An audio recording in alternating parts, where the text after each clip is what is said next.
Ассалаумағалейкум.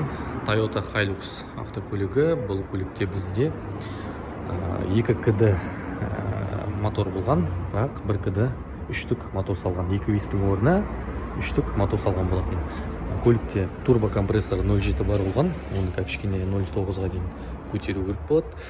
Содан кейін машина 2000 оборотқа дейін алысты кішкене қиындау, 2000-нан кейін жоғары жақсалып береді дейді. Ол енді мына зажиганиеден де болуы да мүмкін, немесе форсункадан да дұрыс шашалмаса, жаңағыдай тартыс ауруы болуы мүмкін. Енді есіне ескерткен болатын, сондай нолары болады.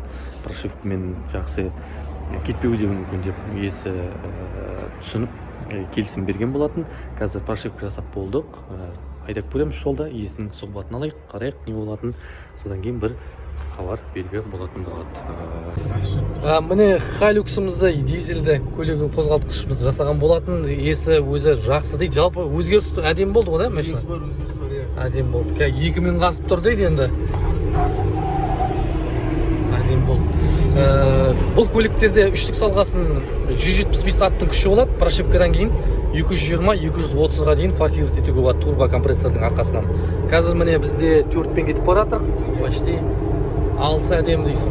5 шеттілер қалай? Лақтыруға болады ғой? 5 шеттілер лақтыруға түсіңеді ғой, 5 шеттілер. Спокойно дейсің. Әдемі. Жақсы кетіп бара жатыр. Ештеңе жоқ, датчиктер ештеңе жанып тұрған жоқ. Барлығы жақсы. Мына енді 60-мен кеткандарда кәдімгі стоячий қылып алып жасап бара жатыр, әдемі болды. 3500 тахометрде азайған болатын, 150-мен кетіп жатқанда енді 3000 оборотта тұрады.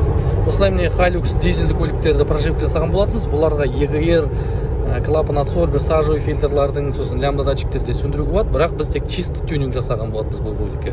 Рахмет, сәттілік тілеймін.